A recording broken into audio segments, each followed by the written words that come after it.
Hello everyone, welcome back. Today I'm going to be shooting this Glock 22 here. It's a 40 cal. The gun is all factory OEM except for the slide. The slide is is from Hooper. The reason why I put this slide on there is because I wanted to get an optic on this gun. So today I'm going to be shooting it because I'm normally right-handed. I'm going to be shooting one hand in my left hand, and I'm going to also be doing some movement. The reason why I'm doing this exercise is a friend of mine said that he was having some issues with this ammunition. He said that he was shooting it in an OEM Glock, and he was having some feeding issues where I guess these flat noses here were kind of getting stuck on the way in. Now, there's a good chance that maybe he was limp wristing it. I don't know. I didn't get a chance to see him, but he gave me these mags and he said just try them out, and he wanted me to let him know if he was having any issues with this ammunition, getting stuck as it's trying to feed. So this one over here, who is this? This is from. This looks like it's an off-brand. I don't know who it is. Okay, but this one over here is from Spear. So we got some Spear flat noses over here. I was kind of surprised that he was having feeding issues. That's why I suspect that it was a limp wristing issue, because the way these guns work, in order for the guns to work properly, the bottom of the gun has to stay still while the top is running back and forth. Okay, if you let the gun moving around, right? If you let the gun move around, you're bleeding off energy, so the slide's not going to come back all the way. So it's either going to fail to eject or fail to feed. Now it may fully eject, but still, if you bleed off energy, it won't go forward hard enough and really slam that next, pick up the next round and slam it home. So anyway, let's test this out. Let's start off with these Spears. Let's see how they do. All right, so again, I'm doing this one-handed in my left hand. I'm normally right-handed. I just want to see, how it's going to shoot. Right, let's add a little bit of movement here.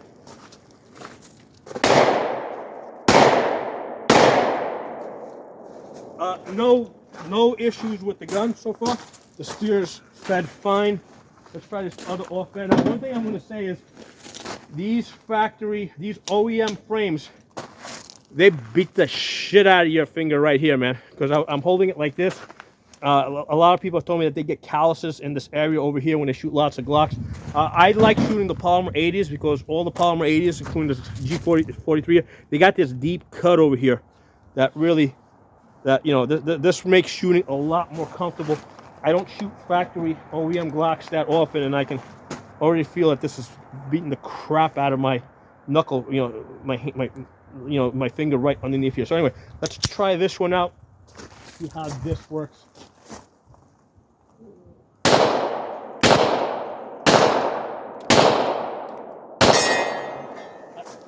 Definitely not as accurate with the 40. You guys see me shoot the 9mm all the time, moving and shooting, not an issue. I'm definitely having some issue with adjusting to the 40 cal here. Now I am shooting at 60 feet. Those are 2 foot by 1 foot targets at 60 feet. Oh, look at that. We did have a failure. Let's see, did it fail to feed or fail to eject? That was a failure to feed. Okay, so I'm shooting it one-handed to get a sense of if I'm holding it with a slightly, because obviously with one hand I'm not going to be strong as if I have two hands on it. I think that's the reason why this person was having some feeding issues, because when I was shooting this gun earlier with 2 hands, I did not have any problems. So it's just when I shoot it one hand when I'm starting to have some feeding issues.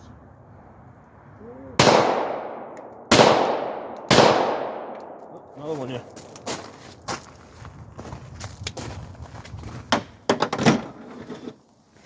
Let's go back to 2 hands.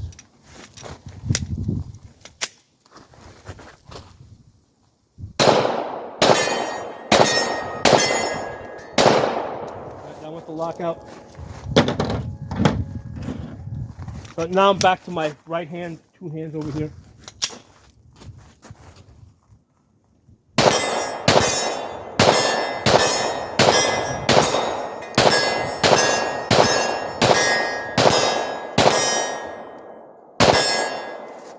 lock out. So definitely a grip issue, right? So I'm gonna go back to my friend, and I'm gonna, because I can tell him, hey, listen, when I shot this in my offhand, one-handed, I was getting jams, right? I did get some failures to feed, but when I was shooting this two hands, got a much firmer grip. The gun was, I was just able to bang away with no jam. So what you got, what this clearly illustrates is that the difference that having a firm grip has, right? So when I'm shooting this two-handed firm grip, no issues. One-handed, weaker grip, you know, I started having some, you know, some feeding issues, right? And the reason is because the gun was moving around a lot more. So as it moves around, you know, it doesn't come back all the way, bleeds off a little bit energy. So basically I got, you know, I mean, I'd have to practice with this, get better at holding it a little bit more firmly, get a little bit more weight into it. With the shooting it one-handed, my accuracy was like way off. Like you guys see me shoot in my left hand all the time. And usually I can hit those targets even while I'm moving, okay? So today I'm pretty much standing still, and the 40 cal is, you know, as it's recoiling and it's moving, I have to work harder to bring it back down to the target, right, to get the reticle on target. So it's giving me two issues, right? When I'm shooting this one-handed, the 40 cal, the gun's recoiling more, so I have to bring it back down to the target, so it's slowing me down, and also because as it shoots, it recoils more. As it moves, it has these potential feeding problems. So basically, a good case for why 9mm is a better round for most people. Now, yeah, great. When I was shooting this two-handed, no problem. I could bang away. The gun wasn't moving. I could keep the reticle on my target the whole time. Okay. Well, but sometimes you gotta shoot one-handed, right? You might have to hold somebody back, or you might be holding onto a ladder or whatever. So you gotta be able to, you gotta use a gun that you know that you can shoot one-handed in your offhand. Okay. So this was a good demonstration where you can clearly see how when I went to my left hand, I'm not that good. All right. You know, put my ears on. Let's try my 43.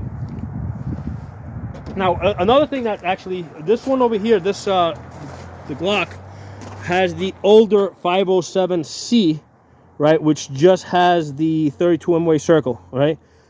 So as I'm shooting this one-handed and this thing's moving around from the recoil, I was also a little bit slower in finding that reticle and getting it back on target, okay? So having a dot only or just a 32 MOA circle, clearly I can see here that it's slowing me down. I have to basically look for that reticle, or I have to line up my sights in order to find the reticle.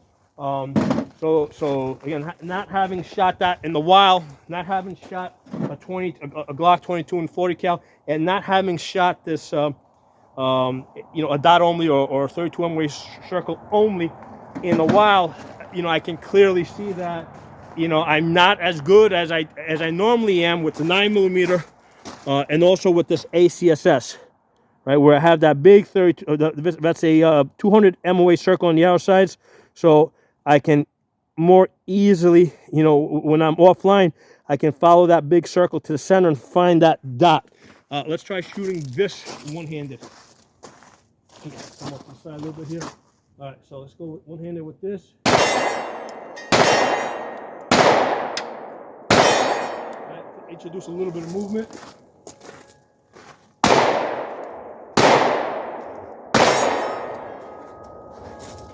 So clearly I'm better with both the 9mm, even though this is a smaller gun, I can shoot this better. And also with this optic, with the ACSS, I can get on target, you know, I can find the center faster.